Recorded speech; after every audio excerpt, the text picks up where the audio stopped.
was your relationship with Pac? I was my dog, man. Took me around the world, introduced me to everybody. Like he said, I was his closest road dog at the time, man. It was a beautiful thing. What was the first time you met him? What was that like?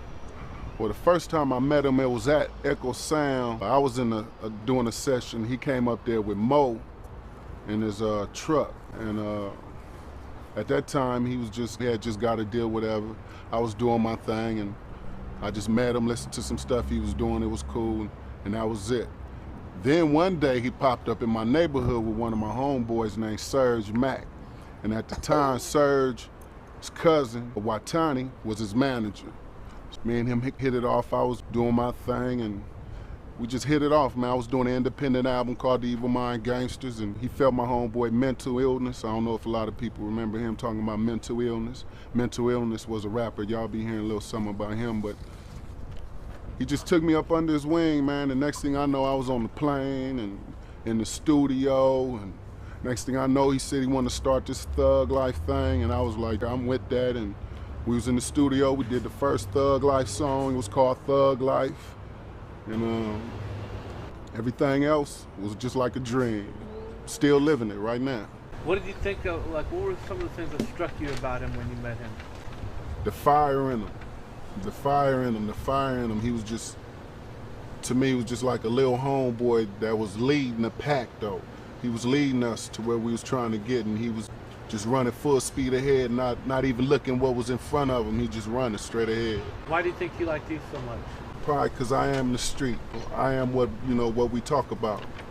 He just gave me an opportunity to be a rapper, and now I consider myself a writer because everybody's quote unquote a rapper, so I'm not a rapper no more. I'm just a writer.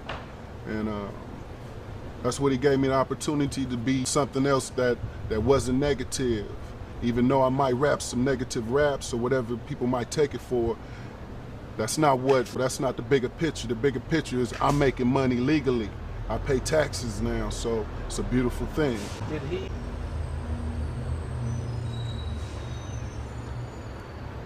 How did he influence you? How did your life, you talked a little bit about it, but I mean more on a spiritual or kind of philosophical tip. How did you change? Well, personally, my moms and my pops are still together, so I always had morals. So the street is what made me Big Syke. At home, I'm just their son, their baby, so the street had their baby. So I had morals, but what Pac gave me was to run no matter what, run for what you really want. And that no matter what nobody say, no matter how bad it may get, just keep going. Because you only fail when you give up. You only fail when you give up. So if I died trying to do what I wanted to do, I would never know that I even failed. Because in reality, I succeeded in what I tried to do because I was doing it the whole time.